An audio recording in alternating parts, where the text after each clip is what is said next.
দেখছেন একুশে টেলিভিশন।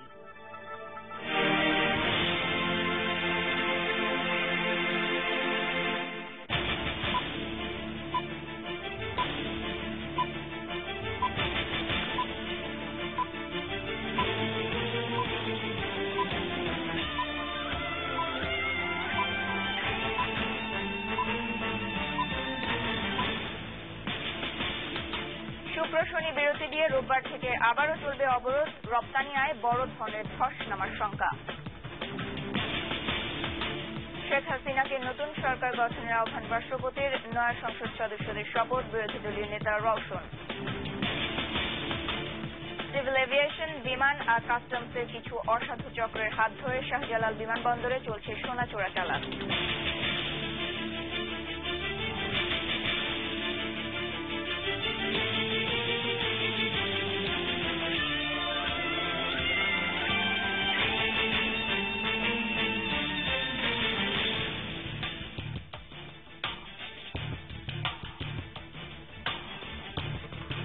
আসসালামু আলাইকুম, আমি নুসরাতুল। সবাইকে আমন্ত্রণ জানাচ্ছি রাতের একুশে সংবাদে। শুক্র ও শনিবার অবরোধ স্থগিতের ঘোষণা দিয়ে বিএনপি চেয়ারপারসনের উপদেষ্টা ডক্টর ওসমান ফারুক এক ভিডিও বার্তায় জানিয়েছেন, রোববার থেকে লাগাতার অবরোধ চলবে। এদিকে বিক্ষোভ সমাবেশ ও মিছিলের মধ্য দিয়ে সারা দেশে চলছে 18 দলের ডাকা লাগাতার অবরোধ। দূরপাল্লার যানবাহন চলাচল বন্ধ থাকলেও রাজধানীতে ব্যক্তিগত গাড়ি সহ গণপরিবহন চলেছে অনেক। শিডিউল বিপর্যয়ে ট্রেন, লঞ্চ চলাচলও ছিল অনিয়মিত। এদিকে সন্ধ্যায় কুমিল্লা, সাতক্ষীরা, রংপুর সহ দেশের বিভিন্ন স্থানে গাড়িতে আগুন দেওয়া হয়। প্রতিনিধিদের সহায়তায় রিপোর্ট করছেন তৌহিদুর রহমান। সবচেয়ে একটি কলঙ্কময় ইতিহাস রচনা করেছে। 18 দলের ডাকা অনির্দিষ্টকালের অবরোধে বিরতি দেওয়া হল শুক্র ও শনিবার। বিএনপি চেয়ারপারসনের উপদেষ্টা ডক্টর ওসমান ফারুক ভিডিও বার্তায় এই কথা জানিয়ে বলেছেন, রোববার থেকে আবারও অবরোধ চলবে।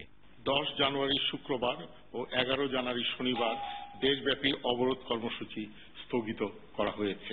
নির্বাচনী ফলাফল বাতিলের দাগ দিতে 11 জানুয়ারি শনিবার দেশের সকল থানা, উপজেলা ও মহানগরে বিক্ষোভ সমাবেশ অনুষ্ঠিত হবে এবং 12 জানুয়ারি রবিবার ভোর 6টা থেকে পরবর্তী নির্দেশ না দেওয়া পর্যন্ত দেশব্যাপী শান্তিপূর্ণ অবরোধ কর্মসূচি চলবে। এদিকে বৃহস্পতিবার অবরোধে চট্টগ্রাম নগরীতে গণপরিবহন চলাচল করলেও দূরপাল্লার বাস ছেড়ে যায়নি। চাঁদপুর লক্ষ্মীপুর সড়কের বর্ডার বাজার এলাকায় সড়ক অবরোধ করে 18 দলীয় জোটের নেতাকর্মীরা। ঝিনাইদহে আরাবপুর গোল চত্বর থেকে বিক্ষোভ মিছিল বের করে জেলা বিএনপি। পরে সিটি কলেজ গেটের সামনে সড়ক অবরোধ করে তারা। বগুড়ায় হরতালের সমর্থনে শহরের খান্দারে মিছিল ও সমাবেশ করেছে হরতালকারীরা। অবরোধের কারণে রংপুরে বাস চলাচল করতে দেখা যায়নি, বন্ধ ছিল দোকানপাট। এদিকে বুধবার রাতে জয়পুরহাটের দুর্গাদহ বাজার দেবতলী সড়কে একটি আলুবোঝাই ট্রাকে আগুন দেয় দুর্বৃত্তরা। 4 জানুয়ারি ফেনীতে দুর্বৃত্তদের ছোড়া পেট্রোল বোমায় দগ্ধ সিএনজি অটোরিকশা চালক শাহাবুদ্দিন চট্টগ্রাম মেডিকেল কলেজ হাসপাতালে মারা গেছেন। অবরোধে রাজধানী ঢাকায় ব্যক্তিগত গাড়ি ও গণপরিবহন চলেছে অনেক, তবে দূরপাল্লার বাস ছেড়ে যায়নি। ট্রেন ও লঞ্চ চলাচল অনেকটাই অনিয়মিত ছিল। ডেস্ক রিপোর্ট, একুশে টেলিভিশন। রাজনৈতিক অচলাবস্থার অবসান না হলে মার্চ এপ্রিল নাগাদ রপ্তানি আয়ে বড় ধরনের ধস নামতে পারে বলে আশঙ্কা বিজিএমইএ ও বিকেএমইএর। গত কয়েক মাসে কাঁচামাল আমদানির ঘোষণাপত্র বা ইউডি ধারাবাহিকভাবে কমে যাওয়ার প্রেক্ষিতেই এই আশঙ্কা তাদের। একই সঙ্গে আকাশপথে এখন রপ্তানি পণ্যের চাপ না থাকায়ও আসছে মাসগুলোতে রপ্তানি আয় কমার পূর্বাভাস বলে মত পোশাক খাতের এই দুই সংগঠনের। মেহেদী হাসানের রিপোর্ট। গেল কয়েক মাসের টানা সহিংসতা ও রাজনৈতিক অচলাবস্থায় রপ্তানি খাতে বড় ধরনের ক্ষতির কথা বলে আসছিলেন সংশ্লিষ্টরা। কিন্তু এমন পরিস্থিতিতেও প্রধান রপ্তানি খাত তৈরি পোশাক শিল্পে গত সেপ্টেম্বর, অক্টোবর ও নভেম্বরের প্রবৃদ্ধি ছিল যথাক্রমে 41.58, 2.93 এবং 29.54%। তবে রপ্তানি পণ্য পরিবহনের সঙ্গে সংশ্লিষ্টরা বলছেন, টানা অচলাবস্থায় সড়কপথে 70% পণ্যই বন্দরে পৌঁছাতে পারছেন না তারা। 100% এক্সপোর্ট কোয়ালিটি মাল তো ম্যাক্সিমাম ক্যারি হয়, এখানে 20 থেকে 30 এর মধ্যে এভারেজে কেরি হচ্ছে আর কি। আর তাও ওই অবরোধ হরতালের ফাঁকে ফাঁকে, যেটা শুক্রবার দিয়ে হলিডে যেগুলো ছিল। অন্যদিকে সড়কপথের এই অচল অবস্থায় চাপ পড়ার কথা আকাশপথে, কিন্তু রাজধানী শাহজালাল আন্তর্জাতিক বিমানবন্দরেও পণ্য রপ্তানির চাপ অতীতের যে কোনো সময়ের চেয়ে কম। এখন তো এয়ার শিপমেন্টের এখানে এত প্রেশার নাই। আসলে প্রেশার না থাকার কারণ হলো যে ইম্পোর্ট যদি আইসে না পৌঁছায় সময় মতো, তাহলে এক্সপোর্ট হবে কিভাবে? যেটা ইম্পোর্টই আসে নাই, এই কারণে এক্সপোর্ট হচ্ছে না। অন্যদিকে গেল জুলাই মাসে বিজিএমইএতে কাঁচামাল আমদানির ৩,২০১টি আবেদন জমা পড়লেও ডিসেম্বর নাগাদ তা কমে দাঁড়িয়েছে ২,০৪৪টিতে। একই সঙ্গে নভেম্বর ডিসেম্বরে কমেছে এ খাতের যন্ত্রপাতি আমদানিও। এসবই আসছে দিনগুলোতে রপ্তানি ধসনামার ইঙ্গিত বলে মনে করছেন পোশাক খাতের নেতারা। জুনের পূর্বে দেশের পরিস্থিতি নর্মালি ছিল, অ্যাবনর্মাল কিছু ছিল না। তো স্বাভাবিকভাবেই আপনার নভেম্বরের ইফেক্টটা গ্রোথটা ভাব, এবং এই গ্রোথটা কিন্তু আমরা প্রত্যাশা করছিলাম এই বছর। কিন্তু হঠাৎ করে জুনের পরে থেকে শ্রমিক আনরেস্ট, পরবর্তীতে এই যে রাজনৈতিক অস্থিরতা, যদি ইমিডিয়েটলি এটা কন্ট্রোল করা না যায় তাহলে কিন্তু আমরা কিন্তু শঙ্কিত এই ব্যবসা থাকবে কিনা এই দেশে। এই সেক্টরটিকে ধরে রাখতে পারলে দেশে যেই সরকারে আসুক না কেন দেশের অর্থনীতি ধরে রাখতে পারবে না। এটা হচ্ছে ব্যাকবোন। এই সেক্টরে যদি না যায় সবাইকে একসাথে সেম কম্বিনেশনে কাজ করতে হবে। অবিলম্বে রাজনৈতিক স্থিতিশীলতা নিশ্চিত করতে না পারলে অনেক তৈরি পোশাক কারখানাই বন্ধ হয়ে যাবে বলে আশঙ্কা বিজিএমইএ ও বিকেএমইএ এর। আমরা চ্যালেঞ্জের মুখে যাচ্ছি আস্তে আস্তে করে। মেহেদী হাসান, ২১ টেলিভিশন, ঢাকা।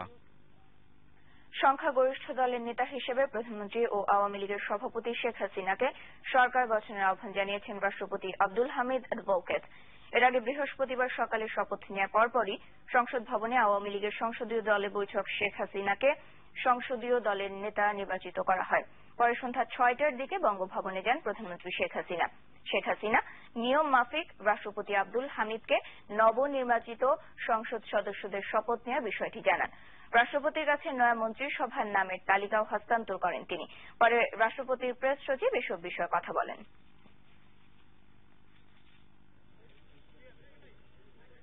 আওয়ামী লীগ সংসদীয় দলের এক সভায় আওয়ামী লীগ সভাপতি শেখ হাসিনাকে সংসদ নেতা নির্বাচিত করা হয়। এরই পরিপ্রেক্ষিতে মাননীয় প্রধানমন্ত্রী শেখ হাসিনা তার সংসদীয় দলের সিদ্ধান্ত মহামান্য রাষ্ট্রপতিকে অবহিত করেন এবং সরকার গঠনের জন্য প্রয়োজনীয় পদক্ষেপ নিতে অনুরোধ করেন। দশম জাতীয় সংসদের সংসদ নেতা নির্বাচিত হয় রাষ্ট্রপতি প্রধানমন্ত্রীকে অভিনন্দন জানান। মহামান্য রাষ্ট্রপতি প্রধানমন্ত্রীকে সরকার গঠনের আহ্বান জানান। দশম জাতীয় সংসদ নির্বাচনে নির্বাচিত সংসদ সদস্যদের শপথ গ্রহণের মধ্য দিয়ে নবম জাতীয় সংসদের সমাপ্তি ঘটেছে বলে মন্তব্য করেছেন আওয়ামী লীগের সাধারণ সম্পাদক সৈয়দ আশরাফুল ইসলাম। বেগম খালেদা জিয়া এখন থেকে আর বিরোধী দলীয় নেতা নন বলেও মন্তব্য করেন তিনি। আর জাতীয় সমাজতান্ত্রিক দল মনে করে ঐক্যমতে জাতীয় সরকার প্রয়োজন। রিপোর্ট করছেন মিরাজ মিজু। শপথ গ্রহণ শেষে একে একে বেরিয়ে আসেন নয়া সংসদ সদস্যরা। সাংবাদিকদের সঙ্গে বর্তমান পরিস্থিতি নিয়ে খোলামেলা কথাও বলেন তারা। এ সময় সৈয়দ আশরাফ বলেন, আলোচনার সময় শেষ হয়ে যায়নি, তবে নিয়ম অনুযায়ী বেগম খালেদা জিয়া আর বিরোধী দলের নেতা নন।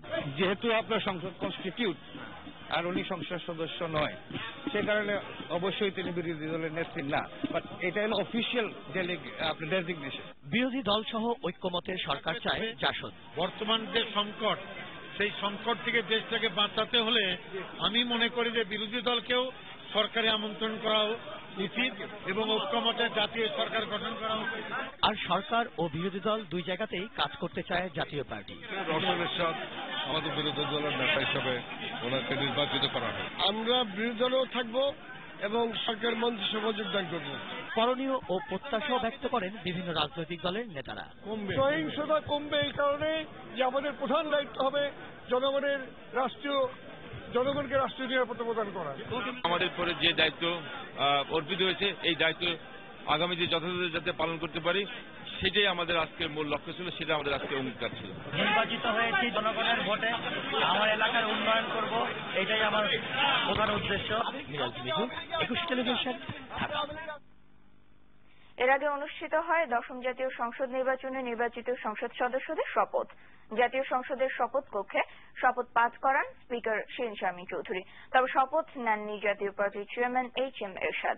আরও জানাচ্ছেন সাজ্জাদ রোমেল।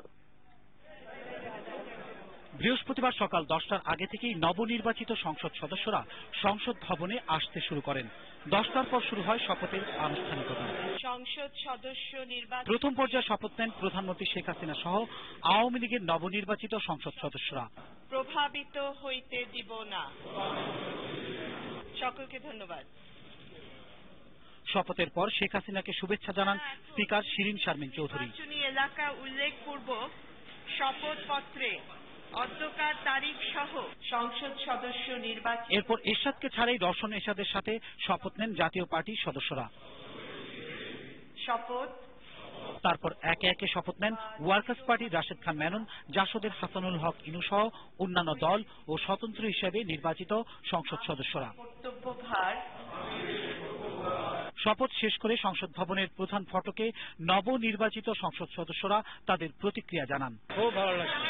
এর আগে বুধবার রাতেই শেষ করা হয় শপথ অনুষ্ঠানের যাবতীয় প্রস্তুতি। দশম জাতীয় সংসদ নির্বাচনের 3 দিন পরেই নবনির্বাচিত সংসদ সদস্যরা শপথ নিলেন। তবে এই সংসদ কতদিন টিকবে সেটা একটা বড় প্রশ্ন। কেননা যদি বিরোধী দলের অর্থাৎ বিএনপির সঙ্গে আলোচনা ফলপ্রসূ হয় তাহলে মধ্যবর্তী নির্বাচন হতে পারে। তা না হলেও এই সামনের দিনের রাজনীতিতে এই সংসদ একটা গুরুত্বপূর্ণ আলোচ্য বিষয় হয়েই থাকবে। সাজিদ রমেল, একুশ টেলিভিশন, ঢাকা। বর্তমান সংসদের মেয়াদ শেষ হওয়ার আগে শপথ গ্রহণ করে সংসদ সদস্যরা সংবিধান লঙ্ঘন করেননি, তাদের শপথ পড়ে স্পিকারও সংবিধান লঙ্ঘন করেছেন বলে মন্তব্য বিএনপির ভারপ্রাপ্ত মহাসচিব মির্জা ফখরুল ইসলাম আলমগীরের। বৃহস্পতিবার সন্ধ্যায় দলের পক্ষ থেকে এক বিবৃতিতে তিনি বলেন, নির্বাচিত সংসদ নেতাকে সরকার গঠনের আহ্বান জানালে রাষ্ট্রপতিও সংবিধানের বিচ্যুতি ঘটাবেন।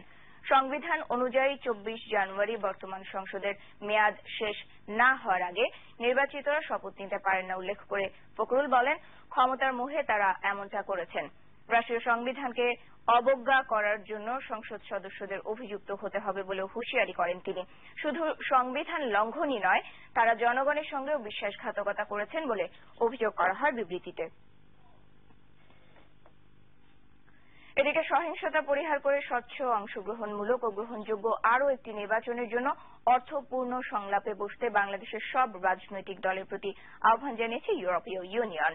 বুধবার এক বিবৃতিতে ইইউ এর পররাষ্ট্র বিষয়ক প্রধান ক্যাথরিন অ্যাশটন এই আহ্বান জানান। বাংলাদেশে 5 জানুয়ারি অনুষ্ঠিত নির্বাচনে কম ভোটার উপস্থিতির বিষয়টি তারা বিবেচনায় নিয়েছেন বলেও জানান তিনি। পাশাপাশি নির্বাচনের আগে এবং নির্বাচনের সময় হওয়া সহিংসতারও তীব্র নিন্দা জানানো হয় বিবৃতিতে।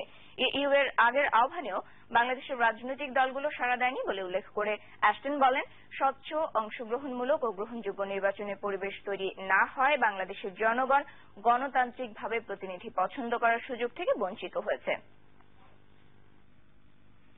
নির্বাচিত সংসদ সদস্যরা আইনসম্মতভাবে শপথ নিয়েছেন, তবে 24 জানুয়ারির পর তাদের কার্যক্রম শুরু হবে বলে জানিয়েছেন সিনিয়র আইনজীবীরা। তবে 12 তারিখের আগে বর্তমান মন্ত্রিসভা ভেঙে নতুন মন্ত্রিসভা গঠনের কথা জানান সিনিয়র আইনজীবী ব্যারিস্টার রফিকুল হক। এদিকে 2টি সংসদ রয়েছে। অনেকের এমন মন্তব্যকে অবান্তর বলে মন্তব্য করেন attorney general Mahbubey Alam. Shakir Abdul report. সংবিধান অনুযায়ী সংসদ নির্বাচনের ফলাফল গেজেট আকারে প্রকাশের 3 দিনের মধ্যে শপথ নিলেন দশম জাতীয় সংসদ নির্বাচনে নির্বাচিত সাংসদরা। সংবিধানের 148(2) ধারায় আছে, নির্বাচন কমিশনের গেজেট প্রকাশ করা 3 দিনের মধ্যে নির্বাচিত সংসদ সদস্যদের শপথ নিতে হবে। আর সংবিধানের 123 অনুচ্ছেদ অনুযায়ী সংসদ সদস্য হিসেবে তারা কার্যভার গ্রহণ করবেন না। সংবিধানে এমন বিধান মেনেই নবনির্বাচিত এমপিদের শপথ হয়েছে বলে মন্তব্য করেন আইনজ্ঞরা। ইলেকশন কমিশন যখন গেজেট নোটিফিকেশন করে দেবেন 3 দিনের ভিতরে তাদের শপথ নিতে হবে। তো সাংবিধানিক বাধ্যবাধকতা, কাজেই ওনারা শপথ নিয়েছেন বিধান মতে। শপথ নিতে পারে, হুইচ তারা এফেক্টিভ হবে 24 জানুয়ারি থেকে। শপথ নিয়ে এখনকার সাংসদদের কোন রকম আইন প্রণয়নের ক্ষমতা নেই এবং 24 জানুয়ারির পর থেকে তাদের কার্যভার গ্রহণ করতে পারবেন বলে জানান তারা। দেশের পার্লামেন্টের সংখ্যা সবসময় 300 প্লাস 50, আগে ছিল 300 এবং এখনো সে 300 আছে। যারা ভোট নিয়েছে তারা তাদের অফিস শুড স্টার্ট ফ্রম 25 জানুয়ারি। তারা যখন পার্লামেন্টে বসবেন, আইন প্রণয়নের ক্ষমতা যখন তারা প্রাপ্ত হবেন বা অ্যাসিউম করবেন বা এক্সারসাইজ করবেন, তখনই বুঝতে হবে যে তারা আইন প্রণয়নের কাজে নিয়োজিত আছেন। ব্যারিস্টার রফিকুল হক জানান, এই সরকারের উচিত ছিল 24শে জানুয়ারি 3 দিন আগ পর্যন্ত শপথের জন্য অপেক্ষা করা। উচিত ছিল বর্তমান গভর্নমেন্টে যে ওয়েট করে ওই তারপরে শেষ হওয়ার 3 দিন আগে ভোট নিতে হয়, 3 দিন আগে ভোট নিতে পারত। তবে একে নির্বাচন না বলে সিলেকশন বলেও মন্তব্য করেন তিনি। 123A বলা উচিত। শাকেরা আরজু, 21শে টেলিভিশন, ঢাকা। কখনো বাথরুমের ময়লার বাক্স, কখনো কার্গো হোল্ড, আবার কখনো যাত্রীর শরীরে পেঁচিয়ে দিনের পর দিন স্বর্ণ চোরাচালানের ব্যবসা চলছে হযরত শাহজালাল আন্তর্জাতিক বিমানবন্দরে। আর এমন সম্ভব হয়েছে সিভিল এভিয়েশন, বাংলাদেশ বিমান আর কাস্টমসের কিছু অসাধু চক্রের হাত ধরে। এমন তথ্য বেরিয়ে এসেছে সম্প্রতি র্যাবের হাতে আটক হওয়া চক্রের সদস্যদের বক্তব্যে। রিপোর্ট করছেন ইলিয়াস হোসাইন, ক্যামেরায় ছিলেন খান আমিন। হংকং থেকে ফেরত বাংলাদেশ বিমানের জাহাজ থেকে যাত্রীরা যখন হযরত শাহজালাল আন্তর্জাতিক বিমানবন্দরে নামছিল, তখনও হয়তো জানেন না বিমানের রেখে আসা বাথরুমের ময়লার বাক্সে কত মূল্যবান বস্তু রয়ে গেছে। ভিডিওতে দেখা বিমানের টয়লেটের যে ছবি দেখা যাচ্ছে তা আসলে বিমান কেনার সময়কার আসল আকৃতি নয়। ধুলাইকান থেকে পরে বানিয়ে লাগানো হয়েছে শুধুমাত্র স্বর্ণ চোরাচালানের কাজে ব্যবহারের জন্য। আশ্চর্যজনক হলো সেটা জেনেও বিমান নিরাপত্তার সাথে জড়িত কোনো কর্তৃপক্ষই বিষয়টি নিয়ে কখনোই প্রশ্নই তোলেননি। টয়লেটের পাশে তৈরি বিশেষ ছিদ্রের ভেতর দিয়ে স্বর্ণ ঢেলে দেওয়া হয় নিচে, সেই স্বর্ণ চলে যায় কার্গো হোল্ডে। বিমানবন্দর এলাকার নিরাপত্তা খুব বেশি জোরদার করা হলে স্বর্ণ ঢেলে দেওয়া হয় কমোটের একেবারে ভেতরে। নিচের সেসব বক্সগুলো দেখলেই বোঝা যাবে কত শত হাজার বার এসব বক্স খুলে স্বর্ণ বের করা হয়েছে। বিমানের অসাধু লোকজনের হাত ধরে সোনা চলে আসে বাইরে দাঁড়িয়ে থাকা চোরা কারবারিদের হাতে। তেমন এক চালান নিতে বন্দরের 8 নম্বর গেটের বাইরে দাঁড়ানো একটি চক্রের সদস্যরা।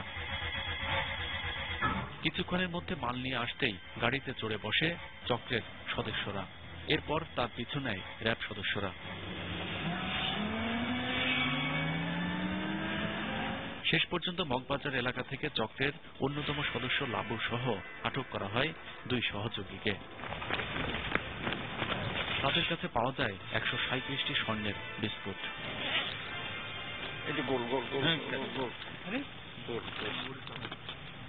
মোহাম্মদ আলী সাহেবের মাল। উনি কি আপনার পরিচিত? জি। কিভাবে পরিচয়? উনি আমার বস, বলেন কোম্পানি চাকরি করি। লাবুকে নিয়ে পরে চক্রের মূল হোতা মোহাম্মদ আলীকে তার উত্তরার বাসা থেকে আটক করা হয়। কি নাম তোমার বসের?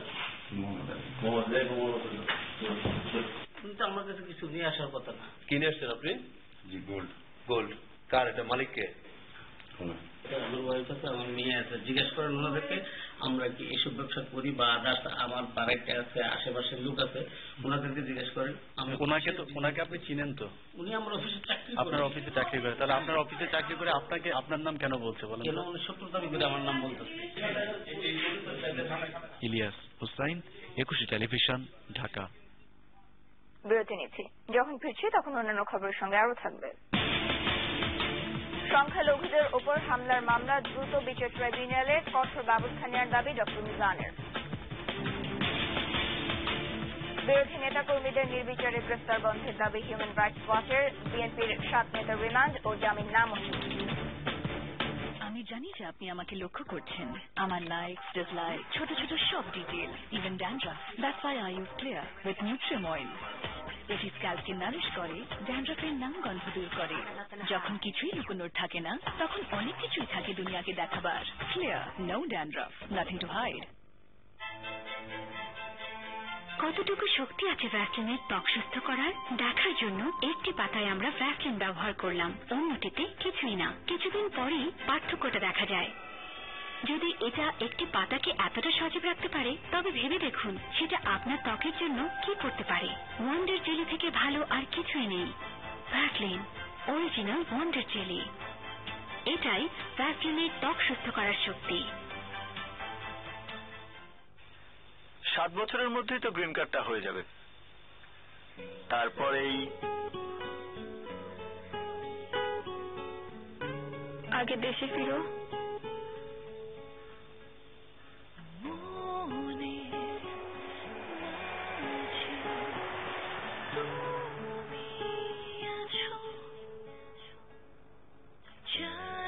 আর কতদিন?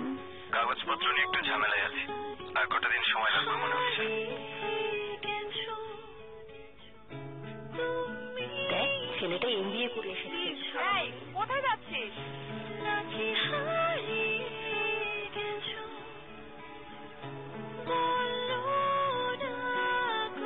কবে না কবে ছেলেটা বিদেশ থেকে ফিরবে, তার জন্য ছোটটাকে বসিয়ে রাখবো নাকি?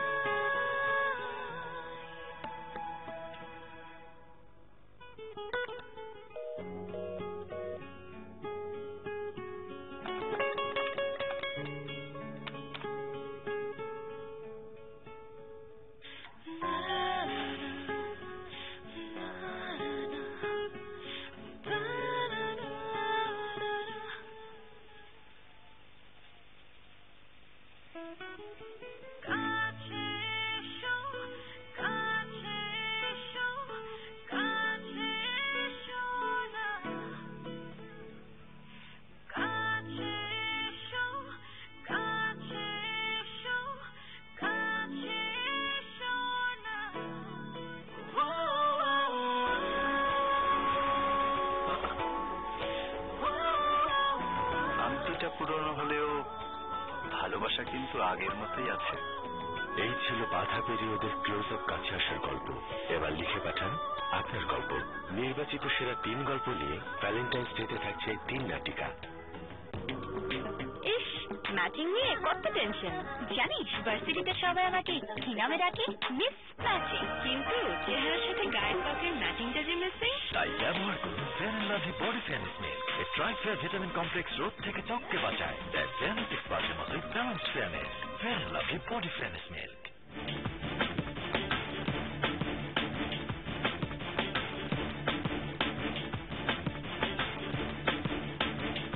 আমন্ত্রণ আবারও রাতের 21 সংবাদে।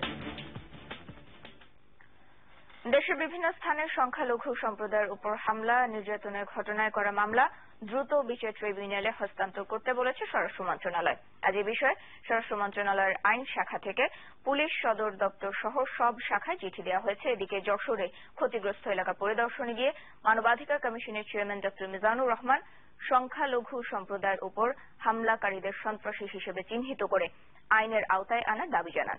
সহকর্মীদের সহায়তায় মফিউর রহমানের রিপোর্ট। দেশের বিভিন্ন স্থানে সংখ্যালঘু সম্প্রদায়ের উপর হামলা, নির্যাতন, হত্যা, ধর্ষণ, বাড়িঘর, ব্যবসা প্রতিষ্ঠানে আগুন, লুটপাট ও সম্পত্তি দখলের ঘটনায় করা মামলা দ্রুত বিচার ট্রাইব্যুনালে স্থানান্তরের জন্য মামলাগুলোর তথ্য, এজাহার ও অভিযোগপত্রের সত্যায়িত কপি জরুরি ভিত্তিতে স্বরাষ্ট্র মন্ত্রণালয়ে পাঠাতে বলা হয়েছে। এদিকে যশোরের অভয়নগরের চাপাতলায় দুর্বৃত্তদের হামলায় ক্ষতিগ্রস্ত সংখ্যালঘু সম্প্রদায় এলাকা পরিদর্শন করেন মানবাধিকার কমিশনের চেয়ারম্যান ডক্টর মিজানুর রহমান। তিনি সাংবাদিকদের বলেন, যারা এসব অপকর্ম করে তাদের কোনো রাজনৈতিক পরিচয় নেই। যারা এই অপকর্মের সঙ্গে লিপ্ত, যারা জড়িত, দল মত নির্বিশেষে যে দলেরই হোক, যে রাজনৈতিক মতবাদে বিশ্বাসী হোক না কেন, যেটি তার পরিচয় হোক না কেন, সবকিছুর ঊর্ধ্বে ওঠে শুধুমাত্র সন্ত্রাসী হিসেবে তাদেরকে চিহ্নিত করে তাদের আইনের আওতায় নিয়ে আসতে হবে। সংখ্যালঘুদের উপর নির্যাতন বন্ধের দাবিতে ঢাকা রিপোর্টার্স ইউনিটিতে সংবাদ সম্মেলন করে বাংলাদেশ হিন্দু বৌদ্ধ খ্রিস্টান ঐক্য পরিষদ। সে সময় তারা বলেন, গেল 25 নভেম্বর তফসিল ঘোষণার পর সহস্রাধিক বাড়ি ও ব্যবসা প্রতিষ্ঠান সহ মন্দিরে ভাঙচুর ও আগুন দেওয়া হয়েছে। ক্ষতিগ্রস্ত এলাকা থেকে অসংখ্য পরিবার ইতিমধ্যে দেশত্যাগে বাধ্য হয়েছে। সংখ্যালঘু জনগোষ্ঠী নিরতিশয় উদ্বেগ উৎকণ্ঠার মধ্যে তাদের দিনকাল অতিবাহিত করছে। অনেকেই নতুন করে ভাবতে শুরু করেছে দেশত্যাগ ছাড়া সম্ভবত আর কোনো বিকল্প নেই। সংখ্যালঘু নির্যাতন বন্ধ ও দোষীদের শাস্তির দাবিতে 7 দফা দাবি জানান বক্তারা। সংখ্যালঘু জনমনে দেখা দিয়েছে। মফিউর রহমান, 21 টেলিভিশন, ঢাকা। এদিকে দেশের বিভিন্ন স্থানে সংখ্যালঘুদের উপর হামলার প্রতিবাদে মানববন্ধন ও সমাবেশ করেছে খাগড়াছড়ি ছাত্র যুব পরিষদ। বৃহস্পতিবার জেলা শহরের শাপলা চত্বরে অনুষ্ঠিত এই কর্মসূচি থেকে সংখ্যালঘুদের নিরাপত্তা বিধান এবং সহিংসতা সৃষ্টিকারীদের বিচার দাবি করেন বক্তারা। সমাবেশে বক্তব্য রাখেন সংগঠনের সাবেক সভাপতি শিবশঙ্কর দেব, ব্যবসায়ী নেতা স্বপন দেবনাথ, সাধারণ সম্পাদক স্বপন ভট্টাচার্য এবং সংস্কৃতি কর্মী প্রভাত তালুকদার। এ সময় বিভিন্ন শ্রেণী পেশার মানুষ তাদের এই কর্মসূচির সাথে সংহতি প্রকাশ করেন। মতিঝিল থানার 3টি মামলায় বিএনপি নেতা ব্যারিস্টার মওদুদ আহমেদ সহ 5 নেতার রিমান্ড ও জামিন আবেদন না মঞ্জুর করে জেল গেটে জিজ্ঞাসাবাদের নির্দেশ দিয়েছেন আদালত। এছাড়া বিএনপির আরেক নেতা সাদেক হোসেন খোকাকেও মোহাম্মদপুর থানার আরও একটি মামলায় রিমান্ড না মঞ্জুর করে জেল গেটে জিজ্ঞাসাবাদের অনুমতি দেওয়া হয়। এদিকে বাংলাদেশের বিরোধী নেতা কর্মীদের নির্বিচারে গ্রেফতার বন্ধের দাবি জানিয়ে উদ্বেগ প্রকাশ করেছে আন্তর্জাতিক মানবাধিকার সংস্থা হিউম্যান রাইটস ওয়াচ। রাকিব হাসানের রিপোর্ট। হেফাজতে ইসলামের সমাবেশের দিন সহিংসতার ঘটনায় মতিঝিল থানায় দায়ের করা 3টি মামলায় বিএনপি নেতা ব্যারিস্টার মওদুদ এম.কে. আনোয়ার সহ 5 নেতাকে সকালে সেমএম কোর্টে হাজির করা হয়। শুনানি শেষে রিমান্ড এবং জামিন আবেদন দুটি বাতিল করে দেয় আদালত। একদলীয় নির্বাচন করার কারণে রাজনৈতিক প্রতিপক্ষকে বারবার নির্যাতন করছে। এই মামলায়, মিথ্যা মামলায়, উচ্চ রাজনৈতিক ব্যক্তিত্বদেরকে মামলায় সম্পৃক্ত, এটা পলিটিক্যাল অপকৌশল।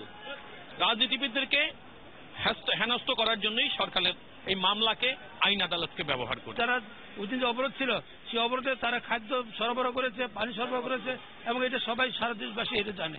অথবা এখানে তাদের প্রত্যেকে তারা ঘটনাস্থলে উপস্থিত না থাকলেও তাদের উস্কানিতে, তাদের মদতে এই ধরনের ঘটনা ঘটিয়েছে হেফাজতে ইসলামের তাদের কর্মীরা, জঙ্গি কর্মী। একই থানার অপর দুটি মামলায় ব্যারিস্টার মাহবুবউদ্দিন খোকন এবং হাফিজউদ্দিন আহমেদের রিমান্ড চাইলে 21 জানুয়ারি শুনানির দিন নির্ধারণ করা হয়। এছাড়া মোহাম্মদপুর থানার অপর একটি মামলায় সাদেক হোসেন খোকার রিমান্ড আবেদন করা হলে আদালত তা নাকচ করে জেল গেটে জিজ্ঞাসাবাদের অনুমতি দেয়। এদিকে বাংলাদেশে বিরোধী নেতাকর্মীদের নির্বিচারে গ্রেপ্তার বন্ধের দাবি জানিয়েছে আন্তর্জাতিক মানবাধিকার সংস্থা হিউম্যান রাইটস ওয়াচ। বুধবার প্রকাশিত সংস্থাটির একটি প্রতিবেদনে সরকারের প্রতি এই দাবি জানানো হয়। রাকিব হাসান, 21 টেলিভিশন, ঢাকা। সিরাজগঞ্জের বঙ্গবন্ধু সেতুর পশ্চিম সংযোগের সড়কের কোনাবাড়িতে সড়ক দুর্ঘটনায় 2 জন নিহত হয়েছেন। আহত হয়েছেন অন্তত 10 জন। বৃহস্পতিবার রাতে সিরাজগঞ্জের বঙ্গবন্ধু সেতুর পশ্চিম সংযোগের সড়কের কোনাবাড়িতে একটি মাইক্রোবাস এবং একটি প্রাইভেট কারের মধ্যে মুখোমুখি সংঘর্ষে গ্যাস সিলিন্ডার বিস্ফোরণে 2 চালক ঘটনাস্থলে নিহত হন। এ সময় বিপরীত দিক থেকে আসা 2টি ট্রাক এবং মাইক্রোবাস ও প্রাইভেট কারের সঙ্গে ধাক্কা লাগে। পুলিশ প্রাইভেট কার এবং মাইক্রোবাসের নিহত চালকদের মৃতদেহ উদ্ধার করে মর্গে পাঠায়। আহতদের স্থানীয় হাসপাতালে ভর্তি করা হয়েছে। এবার প্রবাসী সংবাদ।